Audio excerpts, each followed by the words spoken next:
Le Grand Matin Sud Radio, 7h-9h, Jean-Jacques Bourdin. Nous sommes en direct avec Frédéric Meillon. Frédéric Meillon, bonjour. Oui, bonjour Monsieur Bourdin. Merci vraiment d'être avec nous ce matin. Vous êtes le père de Manon, victime de Joël Le Squarnec lorsque Manon avait 11 ans. C'était il y a 24 ans, parce que Manon a 35 ans aujourd'hui, hein, c'est cela Frédéric Meillon?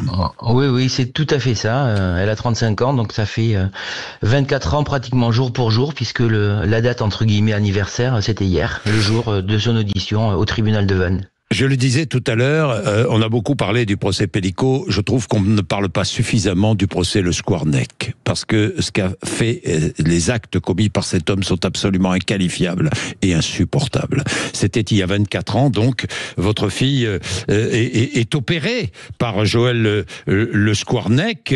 Vous l'avez laissé entre les mains du chirurgien le temps de cette opération, sans vous douter de rien. À ce moment-là, évidemment.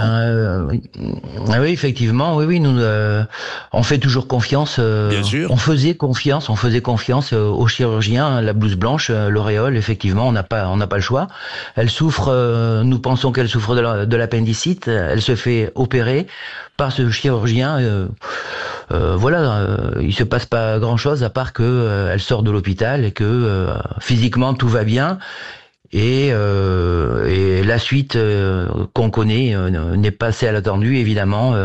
Alors nous allons mettre tous ces mots et ces agissements... Oui, moralement, elle est détruite.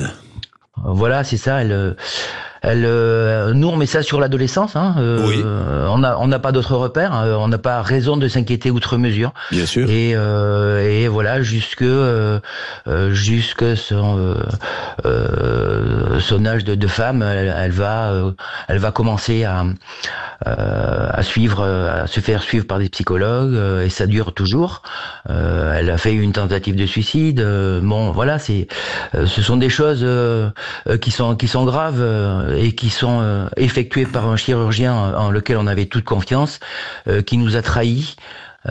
Qui savait ce qu'il faisait, parce que justement il est chirurgien, il est intelligent, il est posé, on l'a vu, donc c'est quelqu'un de froid, donc il sait très bien ce qu'il fait.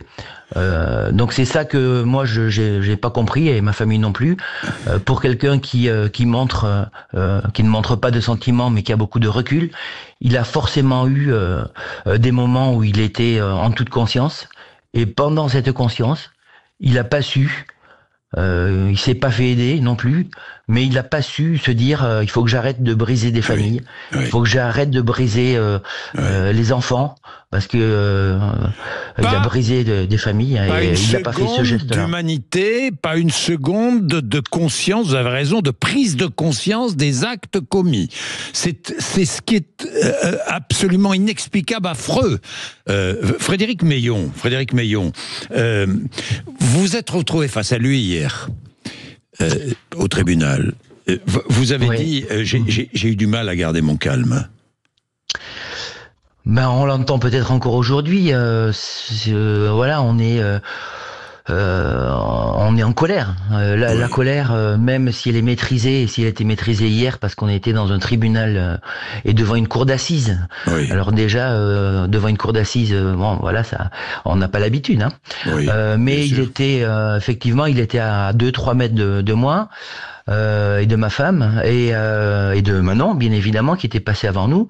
Et là, j'avais vraiment tout ce que j'avais dans les tripes avait envie de sortir, et je lui ai dit que à l'époque, si j'avais pu, je l'aurais cassé la gueule. Mais voilà, c'est sorti comme ça. Et, mais ça paraît tellement logique.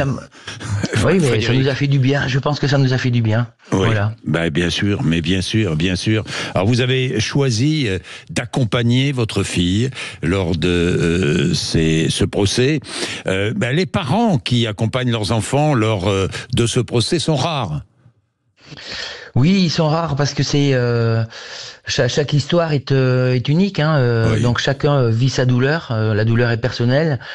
Donc il y a l'absence de témoignage, parce qu'il y a surtout la difficulté de se sentir légitime. On a un sentiment de culpabilité. On a failli dans notre rôle de parent. Notre rôle de parent, c'est la protection des enfants avant tout. Et donc on n'est pas hyper légitime de se sentir partie civile parce qu'on n'est pas une victime directe, mais on l'est au travers de nos enfants parce que voilà, on a envie de aujourd'hui à nouveau les protéger de ces pédocriminels, parce que ce sont des pédocriminels et lui c'est voilà 299 victimes au moins. C'est là qu'on se sent partie civile. Oui, Maître Marie Grimaud, qui représente 39 parties civiles, explique et dit la présence des parents est l'aboutissement d'un cheminement extrêmement long. Une situation peut-être due à l'âge des victimes, adultes aujourd'hui, dont les parents s'interrogent sur la légitimité de leur présence. C'est cela ? Oui. Frédéric Meillon. Oui, c'est tout à fait ça. Puis, et puis alors, il était naturel d'accompagner votre fille lors de ce procès. C'est votre chair. Oui, la question ne s'est pas posée. Et puis on est dès qu'elle a appris ce qui s'était passé et dès qu'on lui a révélé ce qui s'était passé, ça a réveillé en elle beaucoup de souvenirs. Donc elle nous a partagé ça à sa manière très très vite. Donc ça fait 4-5 ans maintenant qu'on sait qu'on va être partie civile, qu'on se prépare, qu'on l'accompagne. Alors dans certaines familles, c'est pour ça aussi qu'il y a eu des difficultés à se porter partie civile, c'est que les enfants n'ont pas forcément osé, ils ont voulu protéger leurs parents de ces faits, et donc ils n'ont pas tout de suite libéré leurs paroles. Donc ça a été plus compliqué pour eux. Ça explique aussi le fait qu'ils soient pas partie civile. Je sais qu'aujourd'hui, toujours, vous aidez votre fille à se reconstruire. Ça va mieux ? On est sur la bonne voie. Depuis un certain temps déjà, parce qu'elle a commencé son travail depuis très longtemps, avec le procès qui va se terminer en 3 mois. Voilà, cette page va commencer à se tourner de manière définitive, où elle pourra essayer d'enterrer tous ces démons, mais ça sera toujours présent. La trace est indélébile. On va essayer de, comme on a fait jusqu'alors, de l'aider tant qu'on peut, et on est une famille soudée, donc on n'est pas que tous les deux à l'aider, il y a toute la famille qui l'aide, et ça c'est très très appréciable. Merci Frédéric Meillon d'avoir témoigné pour vous, pour votre famille et pour toutes les familles qui ne veulent pas, n'osent pas parler de cet horrible personnage, Joël Le Squarnec. Merci à vous, Frédéric Meillon. C'est sur Sud Radio un moment très fort, exceptionnel témoignage ce matin, et je remercie encore une fois Frédéric Meillon. Et il fait œuvre utile en parlant, en décrivant l'obscénité de cet homme et des actes commis. Il est 7h20, vous êtes sur l'antenne de Sud Radio, nous sommes avec Laurie Leclerc. Pour le rappel, je suis un peu bouleversé. Je le dis parce que cette affaire Le Squarnec et ce procès est effroyable. Absolument effroyable. Laurie Leclerc, le rappel des titres de l'actualité.